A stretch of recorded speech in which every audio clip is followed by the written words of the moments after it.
Welcome to Ask GMBN, the weekly show where we answer all your mountain bike questions that we receive in the comment section below our videos through the hashtag askgmbn.com and on email at ask@gmbn.com.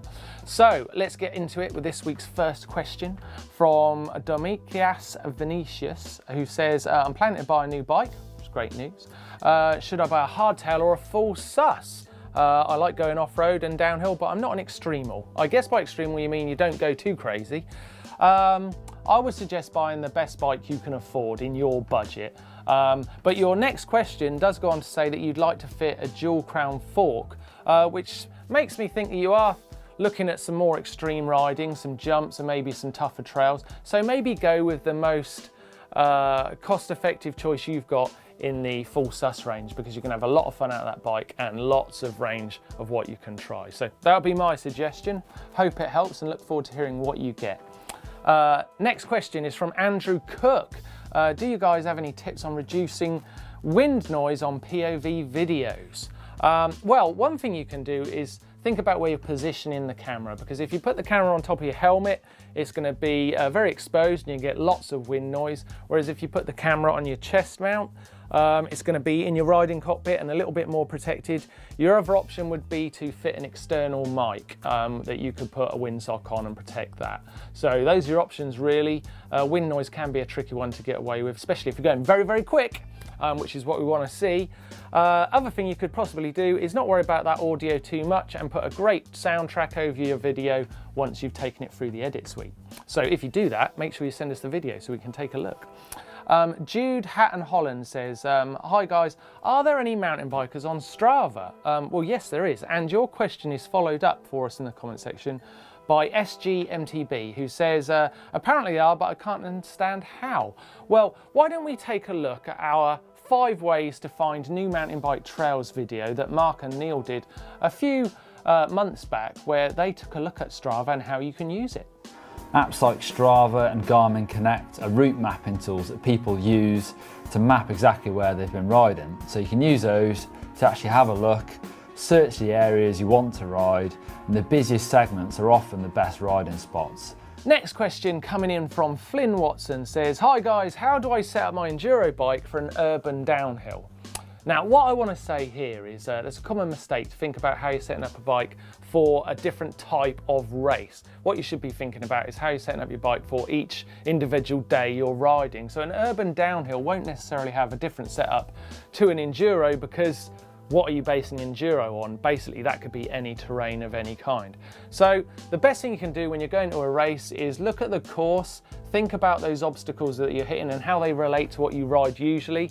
And then if it's more extreme, then you need to start setting up the bike for a more extreme terrain. So don't think urban, don't think enduro, think about the course itself. Next question from Toshiba86. I greased every part of my mountain bike, but that damn annoying squeak just keeps on happening. How do I find it? Well, there could be things like hairline fractures in your frame, or maybe something really simple like your seat post. That's a really common one. A lot of people can't find a creak on their bike because they're looking at all the moving parts and the things they're pulling and pushing, and all they needed to do was just put a tiny little bit of grease on their seat post and voila, it's gone. So maybe try that one. That's caught me out a few times. Other option, if you can't find it at all, is just spray a tiny little bit of WD on things like your handlebar stem mounting and the seat post itself, just to see if it goes away for a short period of time, and then you know you found your culprit. Good luck finding it. It can be annoying when you can't find that one little creak that's making your bike feel not quite as smooth as it should. Noah S says, is Kashima coating on forks and rear suspension worth the cost? Yeah, it is. It's an easy answer.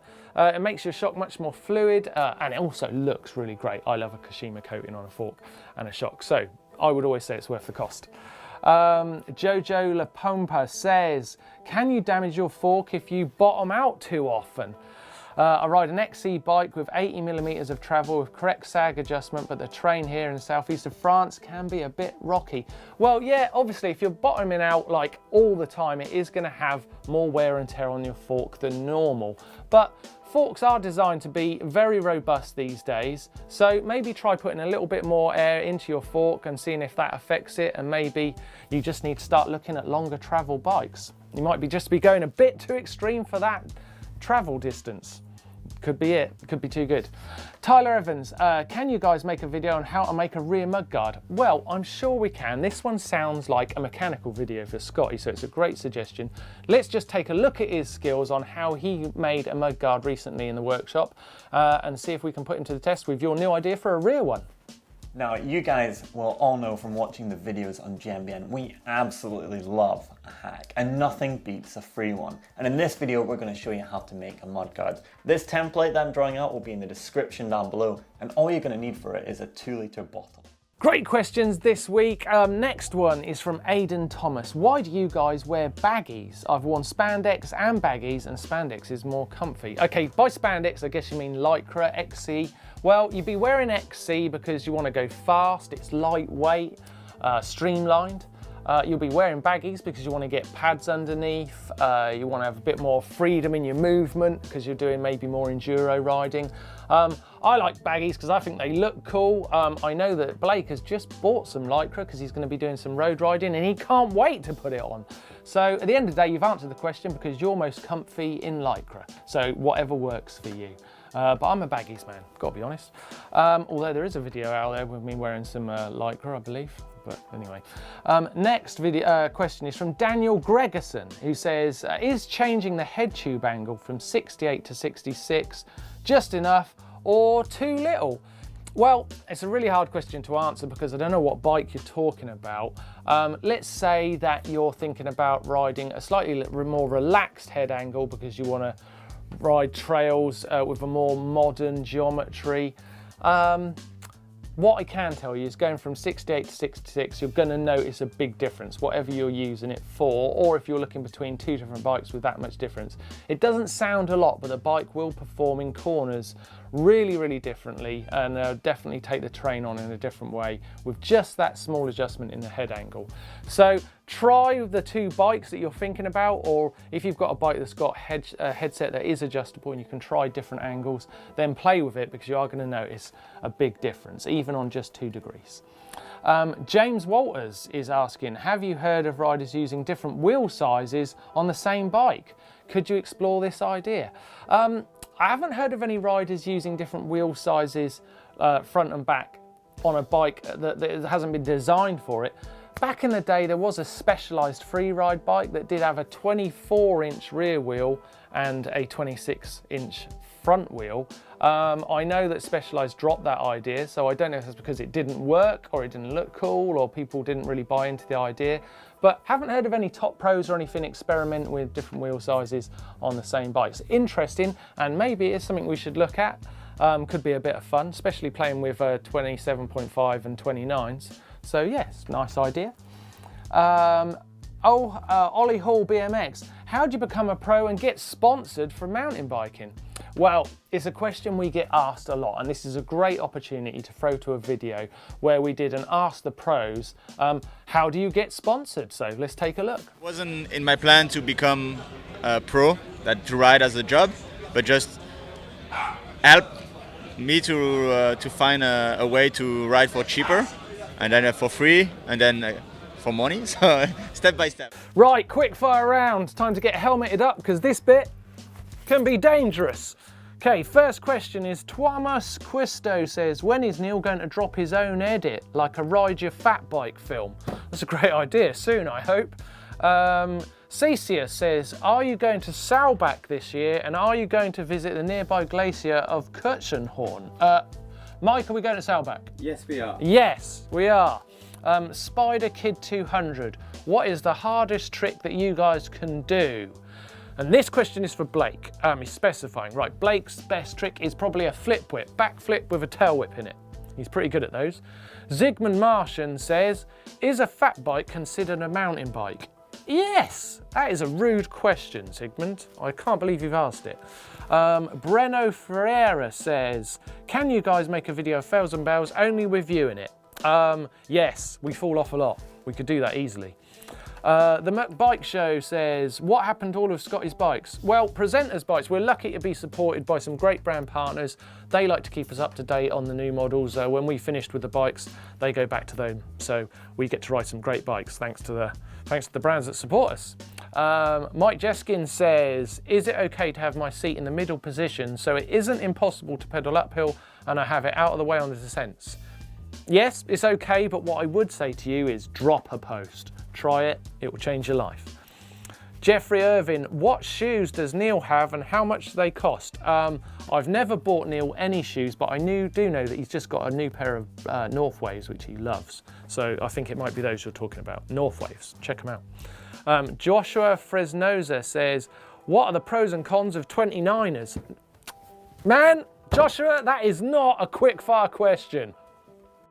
Time for Correct Me If I'm Wrong. Love this bit, seeing some videos of you guys riding. We're starting with this one from Cameron Anderson, who is in Ocean Grove in Australia, doing some 360s out on a skate park, which is really cool. Let's just take a quick look.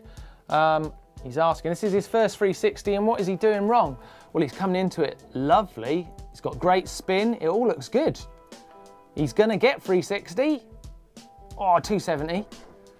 Well, you know what, Cameron? It looks great, actually. The one thing I would say is you start off the spin really great, looking over your shoulder. That twists your shoulders, and then alternately it twists your hips, gets you spinning round.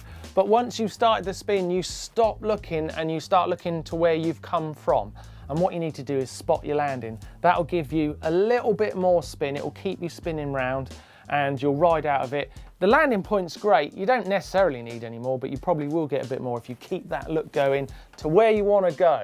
So don't get distracted by the ramp you've just come out of. But great first effort. Can't wait to see what your next trick's going to be.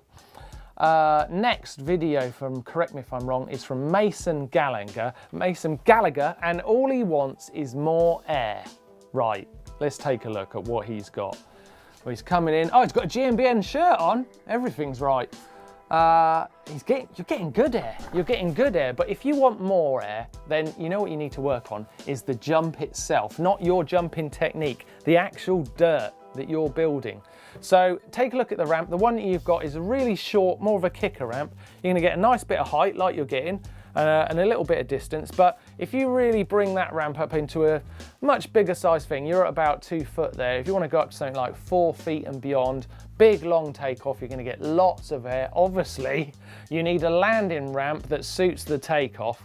But that's where you need to go next. You need to start hitting some bigger jumps with bigger, longer takeoffs, and you're gonna be having a lot of fun. Great, correct me if I'm wrongs. Great show, thanks for your questions. Keep them coming with the hashtag AskGMBN. You can leave them down in the comment section down below this very video, and also by email you can send them to ask@gmbn.com. If you want to subscribe to the channel, and why wouldn't you, get a brand new video every day of the week, click on the logo just here. If you click over here, you're going to see our POC factory tour, which was really cool. It's great to meet those guys. And over here, you can see our What is Dirt Jumping video, where you can learn lots of skills from Blake Bing Bong Sampson. Keep those questions coming. Thanks for watching. Give us a thumbs up, like, and I'll see you next time.